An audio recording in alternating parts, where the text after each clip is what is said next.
negara di Timur Tengah itu menganggap Trump itu yang trust, jadi lebih lunak ke Biden sih.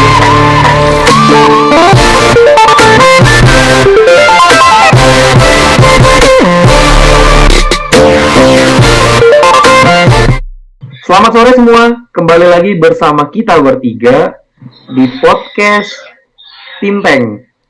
Jadi untuk kali ini, kebetulan juga pertama kali sih, kita bertiga, aku sendiri Gufran Gozali, ada Sauma Gaitsa dan Muhammad Hariman Nauli, bakal membahas tentang kebijakan Amerika Serikat di Timur Tengah setelah kemenangan Joe Biden. Kita tahu sendiri kan kemarin tuh lagi panas-panasnya tuh antara Biden sama Trump, bahkan sampai 4 atau 5 hari gitu baru ketahuan siapa yang menang. Dan ternyata itu udah banyak spekulasi-spekulasi tentang gimana kebijakan Amerika selanjutnya gitu di Timur Tengah. Kita tahu sendiri bukan Timur Tengah tuh daerah unik dan menarik serta banyak banget konflik gitu yang terjadi. Apapun yang terjadi di Amerika pasti juga terjadi di Timur Tengah. Begitupun sebaliknya gitu. Kedua region ini saling mempengaruhi. Nah, maka dari itu kita bertiga pengen mengulas tentang gimana ntar kebijakan daripada Joe Biden di Timur Tengah gitu. Selamat gitu, siap? Iya. Siap. Siap. Oke, kita mulai. Kalian sendiri kemarin mendukung siapa? Di Amerika, sama atau Biden? Dari aku sendiri sih sebenarnya mendukung Biden karena ya lihat aja dari kebijakan-kebijakannya itu lebih soft daripada si Trump sendiri. Dari aku sendiri itu. Mungkin Nauli ada pendapat lain mungkin? Gimana Nauli?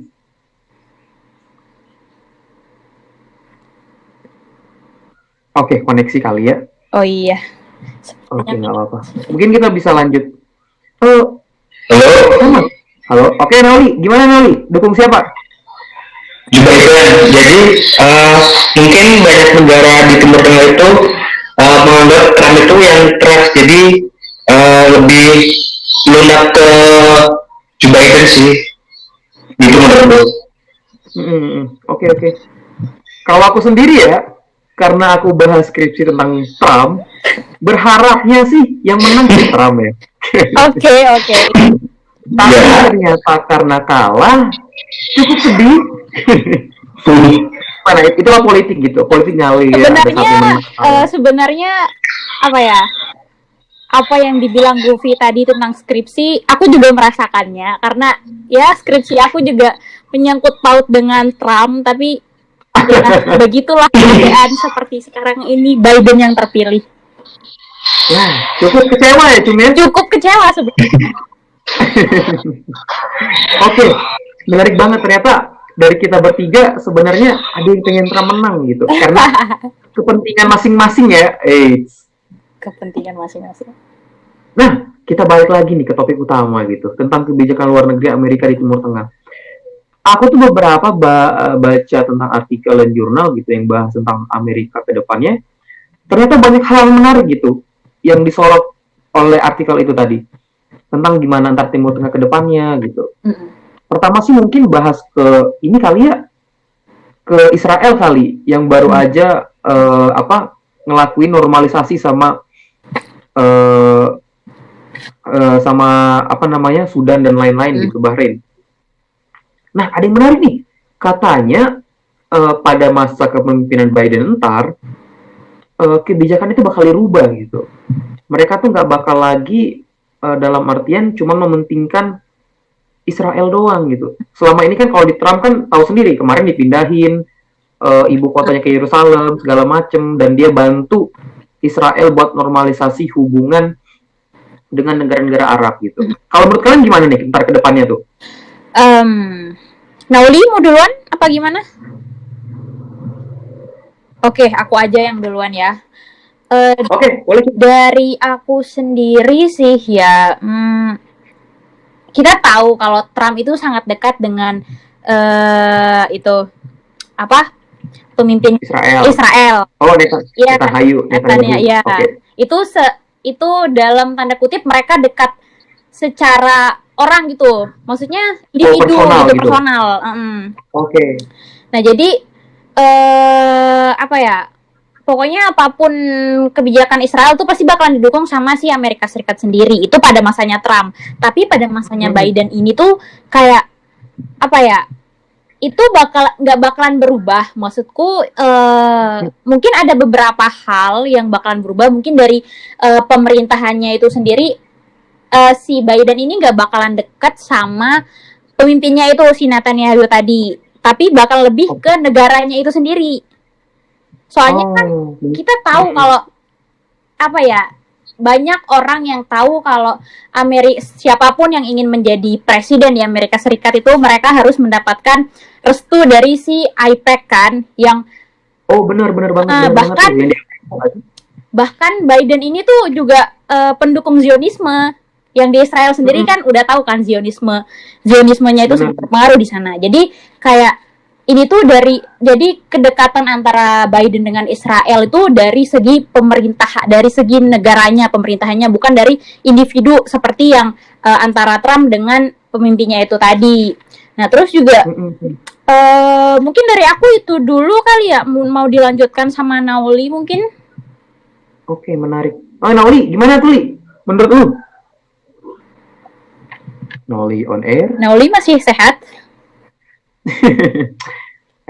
Biasa ya sekarang kendala sinyal menjadi masalah paling utama. Maklum lah ya. Mungkin aku bisa lanjutin kali ya? Bisa. Bener sih, Cung. Karena juga Amerika tuh. Halo, Nauli gimana kan?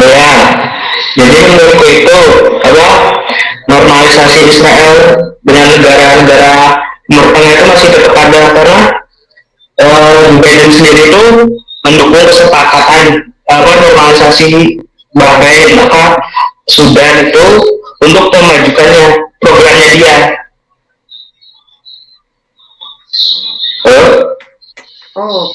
Oke. Terus gimana? Terus tapi perubahan pada dasar itu antara hubungan Israel itu tetap bergantung tetap memberikan dampak antara konflik Israel dengan Palestina juga gitu, menurutku gitu.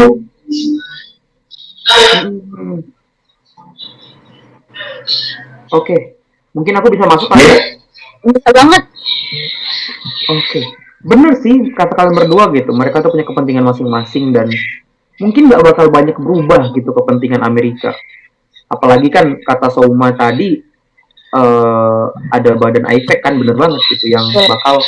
Jadi setiap presiden Amerika tuh harus dapat restu gitu dari mereka. Bener banget. Tapi ada yang menarik gitu. Aku baca tuh kemarin artikel ya bahas tentang Kamala Harris. Dia kan orang keturunan India segala macam gitu. Dia benar-benar Amerika. Dia bilang kalau dia tuh bakal mengkaji ulang kebijakan luar negeri Amerika sama Israel gitu. Yang menurut dia tuh ya kurang adil lah gitu buat Palestina. Tapi cukup skeptis ya, kurang juga percaya karena selama ini juga dari dulu kebijakannya gitu-gitu juga. Bener banget. Kan dia bakal merevisi ulang gitu kebijakan karena dianggap kurang meyakinkan. Tapi ya selama ini juga gitu-gitu doang. Dan ada yang menarik pagi tuh, aku kan baca ada pertemuan rahasia antara Netanyahu sama pangeran ini Muhammad bin Salman gitu. Katanya sih mau bahas tentang ini normalisasi hubungan Arab sama Israel. Walaupun aku juga cukup skeptis ya ngelihat gimana kalau Arab Saudi bergabung sama Israel bakal chaos di Timur Tengah.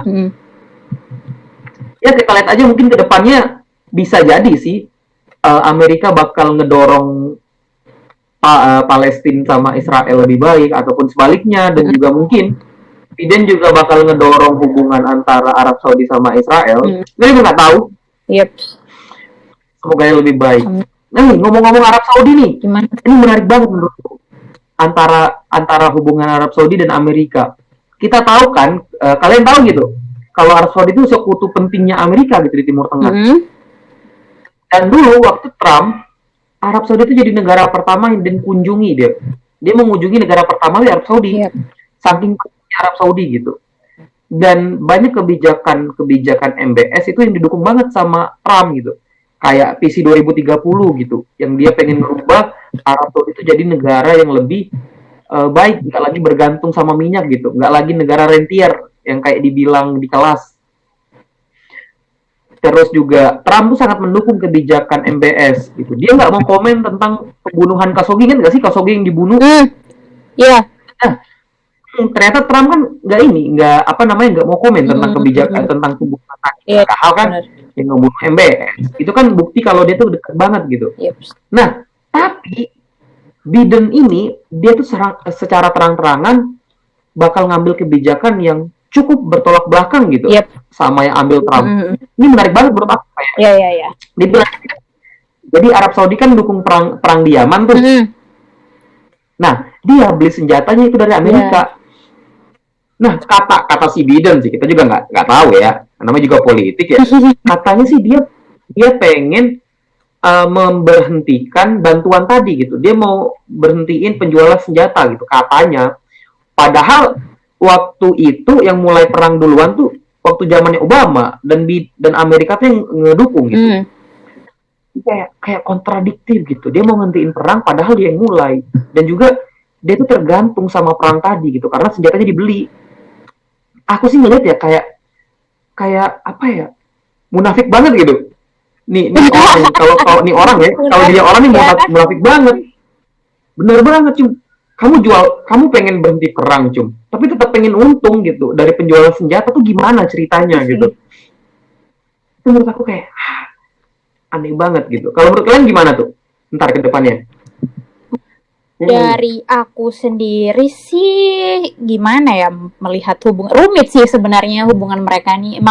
Emang dari dulu Amerika negara-negara di Timur Tengah itu emang rumit banget hubungan mereka gitu. Sampai mana tadi? Hubungan mereka tuh rumit lah ya, emang rumit banget. Jadi kayak percintaan ya. Kayak tadi yang kamu bilang kalau mereka ini bakalan mereka tuh bisa dikatakan munafik. Iya munafik. Ya tapi gimana ya? Bingung juga sih sebenarnya. Karena mereka butuh kali cumi sama duitnya. Negara di dunia ini tuh butuh duit, bro. Dengan cara apapun ya. Bener banget. Iya. Nah, Yoi, nggak apa-apa mati. Duit jalan. Tadi gimana sih tadi pertanyaannya? Aduh lupa kan. Jadi menurut kamu tuh Amerika tuh bakal bener-bener berhenti gitu ngasih support ke Arab Saudi gitu. Dia tuh mungkin nggak sih bakal menghentikan bantuan senjatanya gitu. Dia bakal menghentikan penjualan senjata gitu. Kalau masalah penjualan senjata gimana ya? Mungkin ada kemungkinan ya, soalnya di sini juga dilihat dari hubungannya si Biden sendiri sama Iran. Mereka katanya nih dari Biden sendiri kalau kemungkinan besar mereka tuh akan akan menjalin hubungan yang friendly dengan Iran, yang dimana kan Arab Saudi sama Iran itu kan ada masalah lah gitu. Jadi kayak kalau si Biden ini deket sama Iran, otomatis nanti Arab Saudi merasakan ancaman. Jadi bisa jadi nanti si pemasok Arab Saudi yang memasok senjata dari Amerika Serikat itu bakalan diputus gitu. Bisa jadi menurut aku sih gitu ya. Tapi ya nggak tahu sih. Yang kamu bilang tadi, kalau emang kan semua negara ingin ini ya perekonomianya tinggi. Jadi ya mungkin juga bakalan persenjatanya itu bakalan tetap dipasok gitu oleh si Amerika Serikat yang dengan keuntungan perekonomian tadi gitu. Jadi dia tuh kayak janji doang kali ya. Bener banget. Bisa jadi sih, Cum. Kalau Nori gimana, Li? Menurut lu? Iya, gimana Nori? Jadi sependapat tuh gini, kan itu Amerika itu juga pasti mikir-mikir kan terhadap Arab. Jadi ada upaya tidak ada nggak ada tidak mungkin gitu untuk pemutusan hubungan senjata gitu. Ada kemungkinannya nggak mungkin. Berarti dia janji doang. Karena dengan ekonomi itu tadi. Bener. Nah, masih ngomong-ngomong tentang Arab Saudi nih. Tahu ya tentang JCPOA gitu, tentang ini perjanjian Iran gitu. Kan dulu Amerika kan yang inisiasi tuh hubungannya gitu, biar Iran nggak mengembangkan senjata nuklir 2016, dan itu berhasil perjanjiannya antara Amerika, Rusia, Inggris, Prancis, Cina gitu. Mereka tuh berhasil bikin JCPOA gitu. Tapi ini dihentikan oleh Trump gitu tahun 2018 karena Trump menganggap ini sebagai perjanjian yang sangat buruk. Aku nggak ngerti juga ya gimana ngeliatnya. Berbeda. Dia bilang, iya Trump tuh ya complicated lah ya. Complicated. Kalau betul dia toxic kali. Hati-hati Anda. Dia bilang kalau, wah bener banget. Dia bilang kalau ini ngerugiin Amerika gitu. Iran masih tetap mengembangkan senjata balistik gitu, ngedukung milisi gitu. Mereka ngedukung perang di Yaman, perang di Syria. Jadi Trump tuh keluar dulu, Amerika keluar karena dia sangat disenangin sama Arab Saudi. Arab Saudi senang gitu. Israel juga senang karena Iran didenda lagi secara ekonomi, secara militer gitu. Betul. Nah, tapi si Biden ini bilang kalau dia tuh bakal ngekaji ulang kebijakan JCPOA tadi. Karena dia melihat kalau kebijakan ini bagus gitu. Tapi Arab Saudi bilang kalau ini ancaman. Aku sih bingung gimana antar hubungan kedua negara. Mungkin aku ngelihatnya gini. Kalau sampai JCPOA ini balik lagi ya, mungkin perang di Timur Tengah tuh makin tinggi sih kayaknya. Karena Arab Saudi bakal merasa terancam kan sama Iran. Bener. Nah, dia bakal ngerasa kalau kekuatan Iran bakal lebih kuat gitu kalau JCPOA-nya tadi diterapkan lagi. Kayak Iran bakal tetap mendukung perang di Yaman, akan tetap mendukung perang di Suriah, dan mungkin bakal menyebarkan revolusinya gitu. Karena ekonomi mereka kan lebih baik kalau JCPOA tadi diaktifin kembali gitu. Kalau kalian ini gimana tuh? Mungkin ada sudut pandang baru gitu? Aku sendiri sih ini ya. Tadi seperti yang aku bilang kalau ada kemungkinan si Trump ini bakalan ngebuka lagi hubungan baik dengan Iran. Jadi ya sama aja sama kamu kayak ya gitu. Si Biden bakal buka hubungan lagi gitu ya? Kemungkinan besar sih kayak bakalan ya lebih baik lagi tuh menjalin hubungan sama si Iran. Makanya tadi aku bilang kalau si Arab Saudi ini ya bakalan merasa terancam, tapi ya kita nggak tahu aja kedepannya bakalan gimana Bidennya itu sendiri. Kalau menurut kamu Jum, kalau JCPOA ini diaktifkan lagi gitu, ini nih bakal merugikan banget gak sih buat Arab Saudi gitu? Atau cuma ya biasa aja sih sebenarnya? Sebenarnya sih biasa aja, mereka aja yang lebih. Ya, menurut aku sendiri sih bakalan merugikan sebenarnya. Tadi yang kayak kamu bilang bakalan terjadinya perang di Yaman, terus pemasokan senjata dari kan Arab Saudi tadi memasok senjata dari si ini kan Amerika Serikat. Itu bakalan terganggu juga, bisa jadi bakalan terganggu karena ya tadi si Biden itu lebih ini sama si Iran. Bisa jadi bakalan ya perang di Syria. Perang di Syria sama Yaman makin aktif kali ya? Bener. Mungkin. Kalau menurut Uli gimana Li? Mungkin Nauli punya hipotesa lain gitu. Kita nggak ada yang tahu. Iya. Halo. Oh ya, halo. Halo. Gimana? Jadi gini, di satu sisi akan adanya meledak hubungannya Iran dengan Amerika. Tapi di sisi lain itu Amerika itu tidak mau kehilangan hubungan dengan Arab Saudi sih gitu. Gimana? Jadi eksiknya yang nyambung ke senjata tadi itu juga loh. Ya mungkin ini ya, Arab Saudi nggak lagi beli senjata kali sama Amerika kalau JCPOA diaktifkan. Ya, ancamannya dengan seperti itu.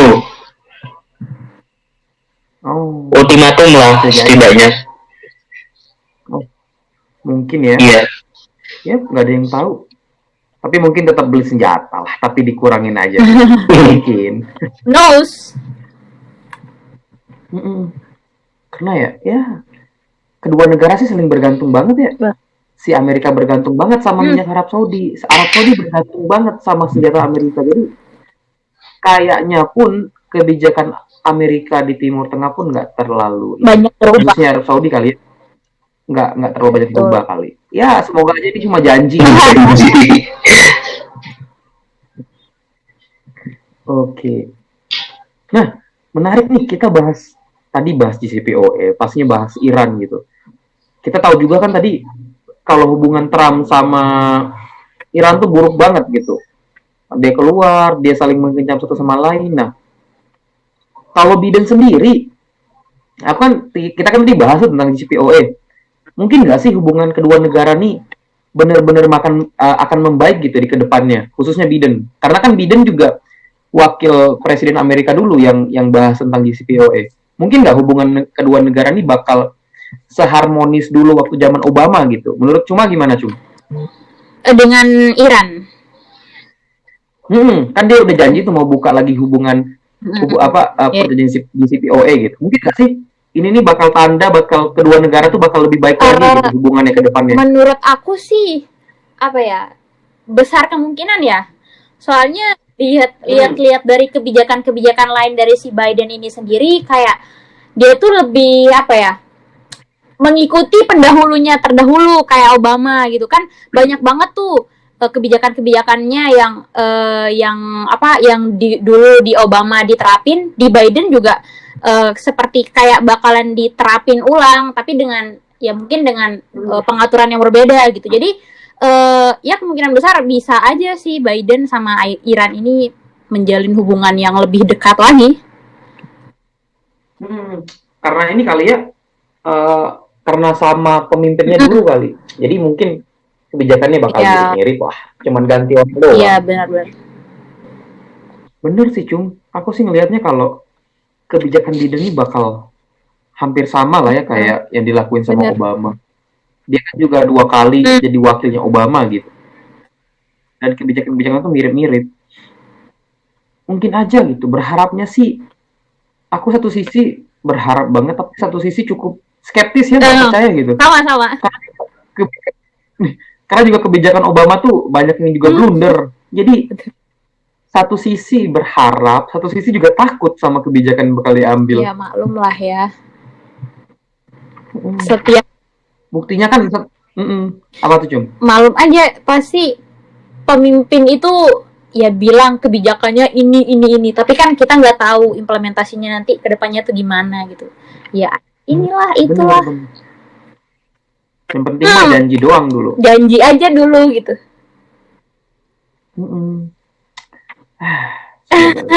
Lah ya. Padahal ini bukan negara kita loh, tapi ribet banget ya mikirinnya. Wih, bener Cum. Makanya seru gitu. Oke. Menarik kalau ngomongin Amerika tuh nggak puas-puas gitu, apalagi Timur Tengah. Mungkin bisa kita pindah negara kali Cum ya, bosan Iran terus. Boleh. Tentang ini kali Cum ya, kita bahas tentang perang di Syria kali ya. Kita tahu kan, kamu sama Noli mungkin juga tahu kalau perang di sana tuh juga ada andil dari Amerika gitu, akibat dari Arab Spring yang dimulai pada zamannya Obama sama si Biden. Mereka yang memulai perang, terus Arab Saudi masuk, didukung sama Amerika, Amerika juga masuk bahas ISIS. Mungkin nggak sih setelah Biden ini naik, perang saudara di sana tuh bakal berakhir gitu, Cum? Menurut kamu gitu, Cum? Menurut aku ya, Kan itu rumit banget tuh. Ada Amerika lah, ada Cina, ada Rusia, ada Iran. Mungkin nggak sih setelah pergantian pemimpin Amerika yang sekarang Biden gitu, ini perang bakal benar-benar berakhir gitu? Atau meredah deh, nggak usah berakhir, meredah deh. Paling dekat gitu. jadi menurut aku konflik di Syria itu bakal mereda apa enggak ketika si Biden ini udah memimpin ya, udah memimpin sih sekarang, tapi ya belum dilantik kan ya. Jadi menurut aku tuh Baru terpilih, belum ya, memimpin. belum memimpin ya. Menurut aku tuh nggak bakalan mereda ya, karena apa ya? Emang ada beberapa kebijakan-kebijakan dari si Biden ini tuh berbeda, lebih soft, tapi dari apa ya, dari zaman dahulu tuh kan kita tahu kalau di Syria ini Amerika Serikat tuh ya sangat berperan lah ya. Bahkan di sana tuh dia ada, bisa kita katakan ada dua musuh tadi, yang satunya ISIS sama yang satunya siapa tadi? Ya, Bashar al-Assad. Itu yang menurut aku nggak bakalan mereda, sama aja gitu. Oke. Aku sih ngeliat cuma ya, kalau Biden naik nih sama kayak kamu gitu, nih perang nggak bakal berakhir gitu. Kita tahu sendiri si Biden pernah berjanji bahwa dia tuh bakal bawa hegemoni Amerika tuh naik lagi gitu. Iya. Dan aku ngeliat bahwa dia nih bakal ngirimin lagi pasukan yang lebih banyak gitu ke Timur Tengah, khususnya Suriah gitu. Dan itu bikin konfliknya, pertama, mungkin ini bakal berhenti gitu. Mungkin mereka bakal memenangkan perang. Tapi kalaupun menang, rezim yang mereka ganti itu bakal diganti sama orang yang mungkin lebih buruk lagi, kayak di Irak, kayak di Libya gitu. Dan bikin sama aja gitu. Tetap bakal nggak stabil negaranya. Kayak di Libya, waktu Gaddafi diganti.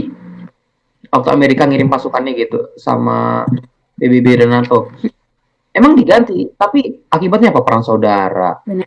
Terus pergi ke Yaman gitu, sama juga. Jadi walaupun ntar Biden berhasil ngeganti Bashar al-Assad, mereka bakal ya ganti diktator yang baru lah.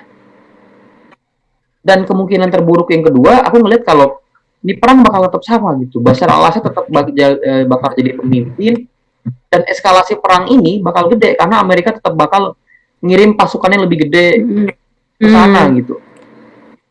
Jadi aku cukup skeptis ya saat Biden naik. Dan ada yang menarik, beberapa hari yang lalu si Obama bilang bahwa salah satu kegagalan kebijakan dia tuh membiarkan perang saudara di Yaman. Dia sendiri ngakuin kalau kegagalan itu dari dia. Dan mungkin ya bakal ada pengaruh Obama lagi di kebijakan Biden gitu. Sepertinya sih sangat besar kemungkinan ya. Bener banget, Cum. Bakal gede kemungkinan kebijakannya. Dan ya kita nggak ada yang tahu ke depannya ya. Kita tahu sendiri kan, Cum, kalau kebijakan Amerika tuh bukan ditentukan sama satu orang gitu, tapi ditentukan sama institusinya gitu. Jadi nggak peduli siapapun di belakangnya. Bener banget, Cum. Bukan satu orang. Bener. Jadi aku sih ngelihat kalau siapapun yang menang ya, kebijakan Amerika tuh bakal tetap sama. Tapi mungkin ada beberapa perombakan dikit-dikit, dan itu ditentukan oleh individunya tadi. Tapi secara garis besar mungkin bakal sama. Tapi kita juga nggak tahu ya, gimana Biden ini, ntar lobbynya gimana, ntar orang-orang di belakangnya gimana. Kita perhatikan saja. Dan bener.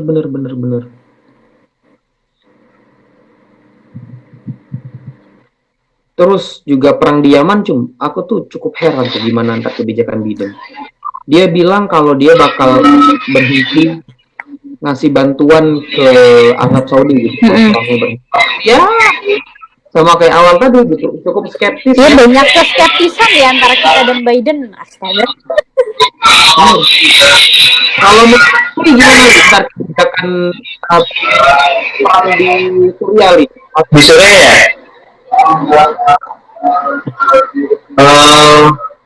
Itu Joe Biden itu sebenarnya eh, tidak akan memberikan tidak bisa memberikan menggantikan Trump sama sekali, tapi menurutku ada diplomasi eh, di Biden yang untuk mengusahakan untuk perdamaian di Sulawesi bisa jadi.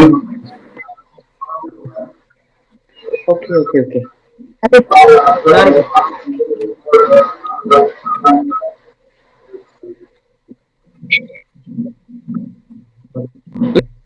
Menarik banget ya diskusi tadi gitu. Ternyata akan banyak tantangan dan harapan yang betul. bakal didapatkan Timur Tengah dan Amerika gitu saat kepemimpinan Biden. Harapannya kayak dia bakal menghentikan dukungan perang Arab Saudi di Yaman, dengan gak bakal ngejual senjata dan lain sebagainya macem gitu. Dan dia pengen lagi ngehidupin JCPOA atau Joint Comprehensive Plan of Action, di mana Iran bakal menghentikan penggunaan nuklir gitu di Timur Tengah, ataupun tentang Palestina gitu. Kemarahan bilang kalau dia pengen mengkaji ulang kebijakan dengan Israel biar nggak cuma Israel doang yang diuntungkan gitu. Jadi solusi negara itu dapat diwujudkan gitu. Itu kan benar banget menurut aku. Tapi ya balik lagi cuma ya, kita tuh masih skeptis gitu tentang kebijakan Biden ke depannya di Timur Tengah. Kita masih ngelihat kalau kayak perang di Yaman nih nggak bakal berakhir gitu. Perang di Suriah nggak bakal juga berakhir gitu. Karena juga Biden dia bilang bakal mengembalikan hegemoni Amerika Bener di Timur banget. Tengah.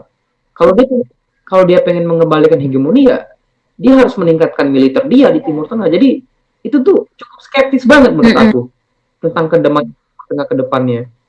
Mungkin bisa kita kasih kesimpulan besar bahwa banyak tantangan dan harapan ke depannya gitu Yap.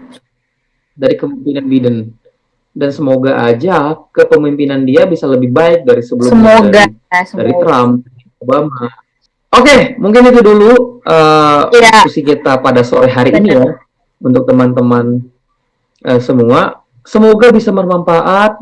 Kalaupun ada beberapa pandangan atau kata-kata yang salah, kita mohon maafkan. Sekali lagi makasih dari aku, Gufron Ghazali, Muhammad dan Muhammad Harimanauli. Semoga kalian semua terhibur dan mendapatkan manfaat. Gitu. Terima kasih semua. Bye-bye.